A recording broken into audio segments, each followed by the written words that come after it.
jars of miscellaneous sea creatures, it doesn't have a lid on it. Exactly. The camera pans past. Maybe he was working in there, and that's why. Maybe he's pickling them. Maybe. Also, is that lobster cooked? It is bright red. So did they put a cooked lobster into it? I mean, I love this movie, but that lobster really stands out. Wouldn't it be brown? Interesting. Well, maybe the liquid turned it red.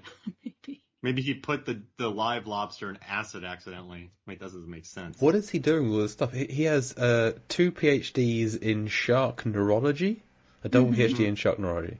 And their mission at the moment is out hunting these bull sharks. What's he doing with these things? What are they for? Why? What are they here for? What's going on? There is curiosity. It's like the Little Mermaid. Yeah. He's like the old lady from Titanic. He brings all of his memories along with him, all the photos and everything. That's just his little trinkets that he brings along. Maybe he's still working, though, because the guys are clearly up there with their binoculars. He does not have to be on that boat with up there, because they're binocularing. There's a lot of binocular work in this chapter, by the way. A lot of binocular work. Mm-hmm. So he's like, I guess I don't need to be up here with that. So he might stay in his lab working on other projects that are being funded whilst they're hunting the sharks. Does that make sense? Yeah. So he's you know what? He's Emma. He's just trying to get work in while he's doing work. He's driven. He'll leave people after their parents die. Mm-hmm. Like right up and go. Even when they're together. And she'll definitely remind him of it later. Yes. She deals with him pretty well in this scene. After kind of... Yeah, then he tries to diss her a little bit, and she calls him right back out on it. Mm-hmm.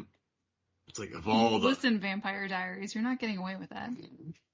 In all the floating villages in all the world, you gotta come to this floating village. That sounds about right. It just shows up, Dr. Richard Lowell. But, and also, too, I like in the beginning of this chapter, you mentioned this, Megan, for the budget of this movie, the sunset in the beginning looks beautiful where they're at. Like they do, I showed Megan where they filmed this thing, and we actually, I think, found a picture of the actual production just surrounded in the screens. But it looks great. I'm telling you, it looks great. I love it. Yeah, I would love to see a reel of the overlay of the graphics to see how they sort of constructed that like they do with some movies. Mm-hmm. I don't know if that's in our future, but I'd like to see it. How do you guys feel about shark gangs just roaming around your village at night? I'm not thrilled. Well, I mean, you wouldn't know if you were safe inside your bungalow, would you? Yeah, just drinking tequila. Mm-hmm. But are they scoping it out? What are these sharks doing? I mean, there's not much around, probably. Wouldn't they be munching on the great whites? Well, maybe the great whites are hiding. Actually, they are. Yeah. Yeah. I like roaming. You know what I love about Deep Blue Sea 2 and Deep Blue Sea 3 is just the amount of ravaging shark gangs. Like that's what the world needs more of. And the second one, baby sharks pinballing all over the place, and this one, just shark gangs rolling deep. What you're saying is that Shark in Venice would have been better if it was Sharks in Venice? Shark Gang in Venice. Yeah, I think that would have enhanced it. Just 3 cruising down. That's some crowded canals. Just knocking all the boats over. Like, they're not even eating people. They're just being jerks. Just wiping boats out. Oh, man, giving tourists a Picking show. Off seagulls. Oh. Wait, Steven Seagal? No. Have you seen The Shallows yet? Not yet. It's on my list. I'll get there. Man, any movie. Okay. If there was what movies would be better with a shark gang? I want you two to answer West Side Story. Okay, West Side Story. West Side Story. Finding Nemo has one already. No, there's already a shark gang in that movie. Yes. And a Jets gang. A literal shark gang. Not metaphorical. So it would have to be set at a beach. A shark gang riding the beach. jets. Castaway. Oh. Okay. Castaway. Shorter film. The Warriors or West Side Story. Oh, The Warriors, because Warriors ends at Coney Island, so that's basically on the water. The sharks roll out of the water snapping their fin. They're the final gang. Not Sod the Baseball Furies. It's the Sharks. Oh, man. So which one's better? What about Waterworld? It's very good answer, yes. I would love shark gangs in that. If they were the villains, not Dennis Hopper. Okay.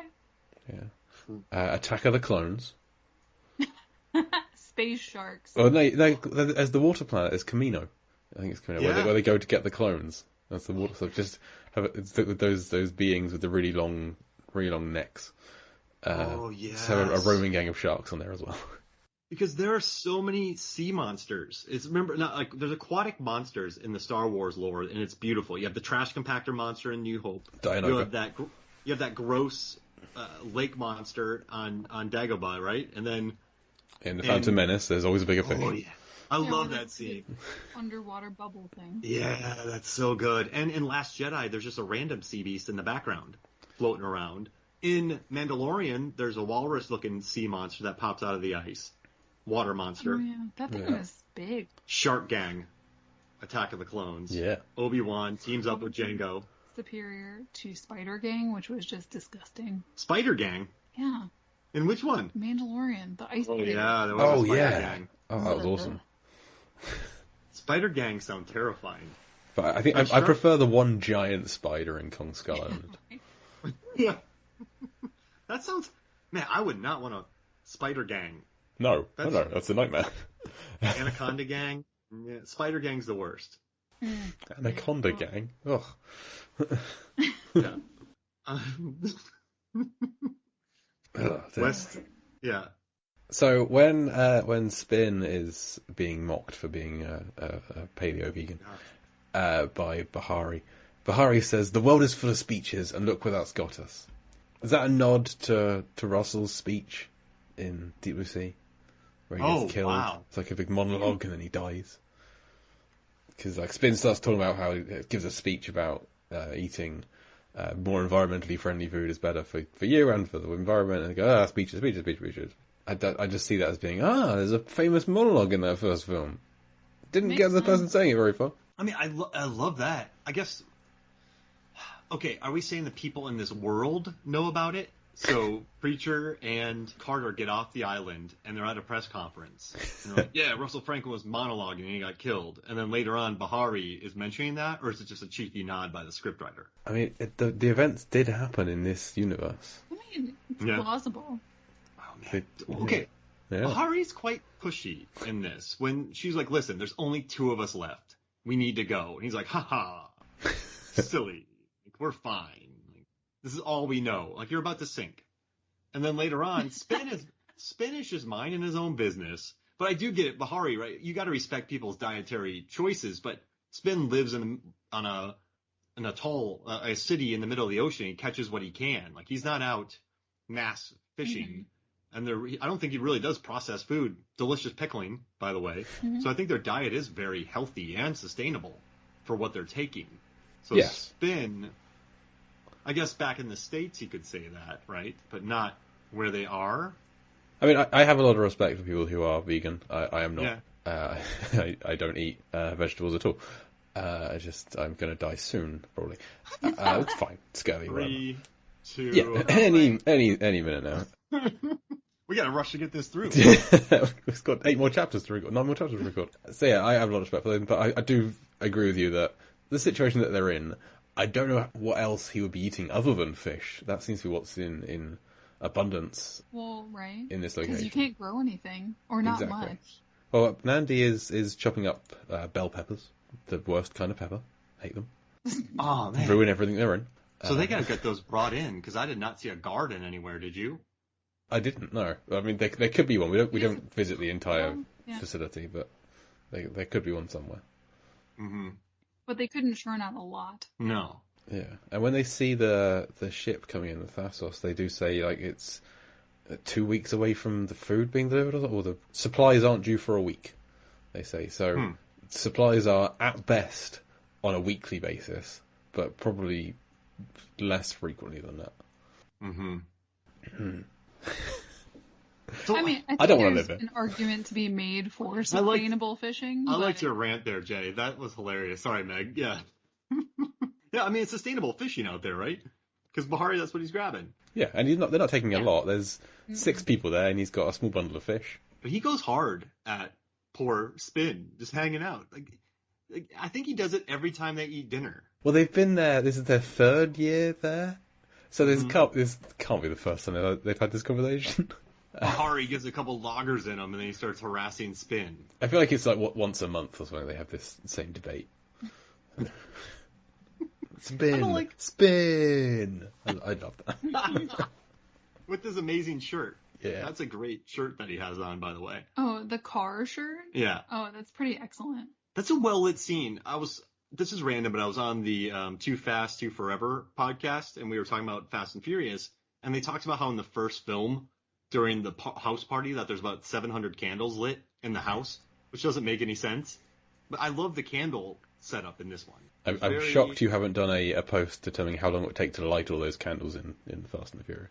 Oh yeah, I should message him and be like, hey, can I steal that from y'all? But I love good candle work in movies, because sometimes you see candle work in films, right? They just lit 50 candles. Like, I've never seen that in the real world. No. Really hot. Yeah, but this one, it's very tasteful. Yeah, and everyone seems very.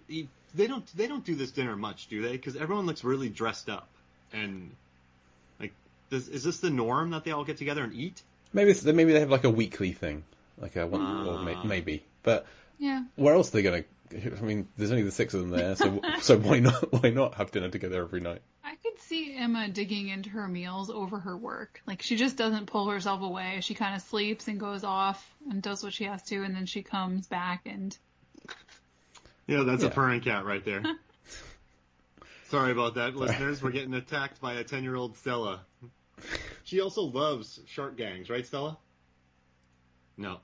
But, I mean, so... We can take a break so you can feed her if you want. No, it's okay. Fine. It's not actually her it's feed not time yet. Okay. She just decides it is about 2 to 1.5 hours ahead of time. Whenever you say feeding time, do you like look pensively at a window and zoom into it like Hello Cool J? I'm gonna do that now. Good. Feeding time. So in this dinner scene, Emma suggests shots. Great, on board, fantastic. And Mia serves them, and she does the cool unstacking of the glasses. Spin says he loves her, etc. And then Mia says that in Japan they have a tradition. It's considered polite to pour for others, and the young pour for the old. And she indicates that Mia, is the young, and Emma Collins is the old, despite the fact that the actress playing Mia is 6 months older than Tanya Raymond. Oh, is she? Yes. Good call. How old are these characters in the movie? I don't know, but when filming this would have been like last year or the year before. So Tanya Raymond she's currently 32, so she would have been 30 at the time. And I'm not sure if I'm pronouncing this correctly. I apologise, but Raina, the surname is AOI. Her surname is AOI, so I don't know how you would pronounce that. But she was about 31 at the time of filming, so 6 months difference. But I think as she's a student. From the Toba Institute of Maritime Technology. My guess is that she's supposed to be in her early 20s. And to be fair, she has a very young-looking face, and a very youthful demeanour. So. And we're supposed to assume that Emma is the more seasoned doctor and probably has spent more time in her education thus far. Yes. But I like how taken aback she is by being called old. Yeah, she's like, I'm your boss. I mean, I'm annoyed because in this film she's younger than I am. And no, stop it. I don't like it. Emma's a driven person. She's in her, early 30s, just 30, already a doctor. And she still clearly makes time for excellent skincare, so good for her. Yeah. Actually, yeah. Very tan people at this place. Yeah, I mean, I would assume that means you need extra good skincare to deal with all that sun. Mm-hmm. Because that would prematurely age you.